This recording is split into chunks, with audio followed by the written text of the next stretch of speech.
Em dic Rosalia Soler, soc treballadora social del sociosanitari de l'Hospital Sant Joan de Reus i volia presentar-los el que són els recursos i els serveis per a les persones amb dependència i els cuidadors, les persones que els cuiden. Aleshores, tenim dos grans blocs de recursos o de serveis. Aquells que estan orientats a mantenir la persona al domicili, com serien, per exemple, el servei d'ajuda a domicili, és a dir, un treballador familiar, un gericultor, que es desplaça al domicili per cobrir les activitats de la vida diària, les coses bàsiques com aixecar-se, dutxar-se, vestir-se, preparació d'àpats, i va encarat a la persona i a ajudar també al cuidador a cobrir aquestes ajudes, no?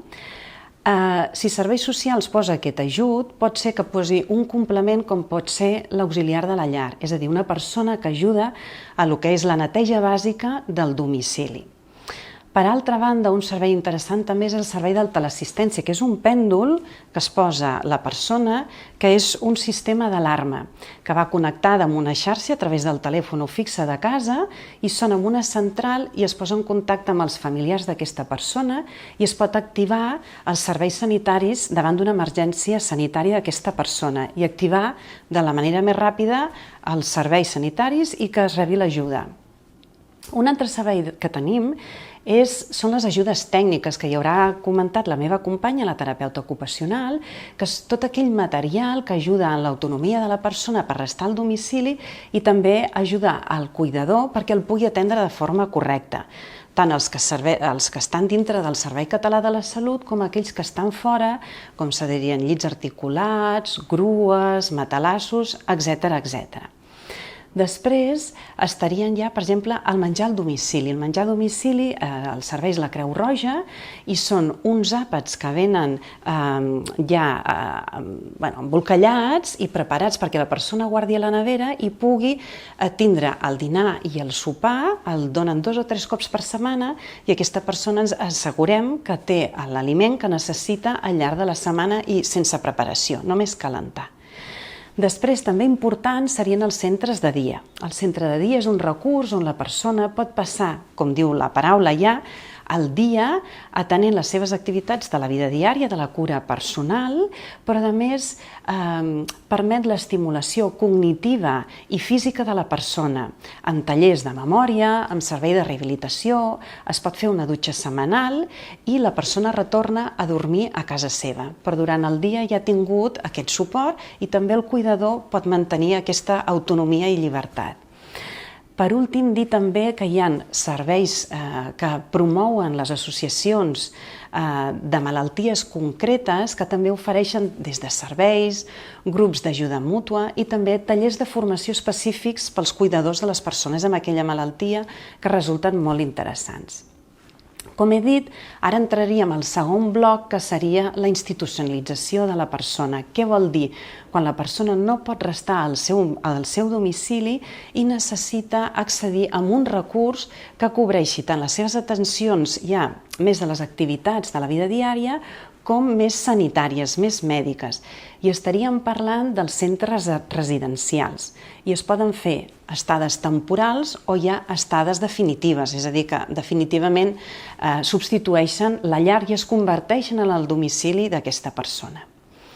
Aleshores ja entraríem més que recursos en tràmits, gestions que podem fer, sol·licituds a la Generalitat que poden aportar certs serveis o recursos, com per exemple parlaríem de la sol·licitud del reconeixement de la discapacitat. Això hi ha un equip amb uns centres que fan aquest reconeixement,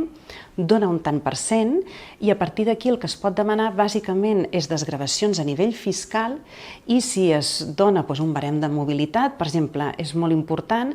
es pot sol·licitar la tarja d'aparcament en l'Ajuntament, en el Departament de Mobilitat de l'Ajuntament corresponent. És interessant.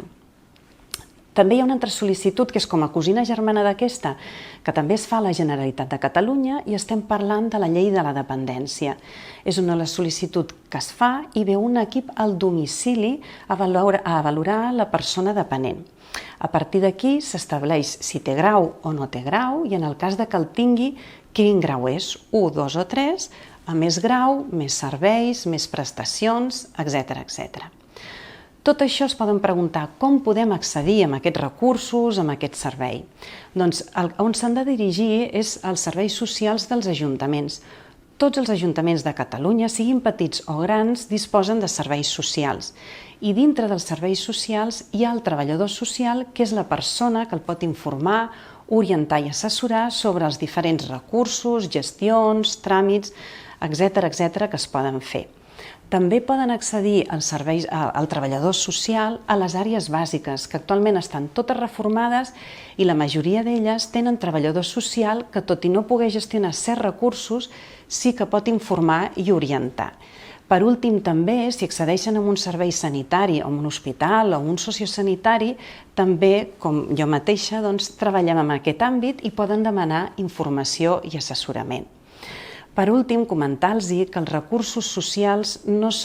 acostumen a ser totalment gratuïts, sinó que hi ha una part de copagament, és a dir, que l'usuari ha de fer front a una part del cost, ni que sigui mínim, d'aquest servei. El que sí que és cert és que a vegades aquests tràmits són llargs, porten un temps, o que a vegades cobreixen una part només de la necessitat de la persona, i el que hi ha és una àmplia gamma de serveis que s'accedeix de forma privada, és a dir, de tot el que hem comentat, existeix possibilitat d'accedir de forma privada, el que passa és que el cost, evidentment, és més elevat, però es poden també demanar ajuts i compensacions. Per últim, comentar-los que davant de qualsevol dubte els encoratjo a posar-se en contacte amb els treballadors socials, com hem dit, dels serveis socials.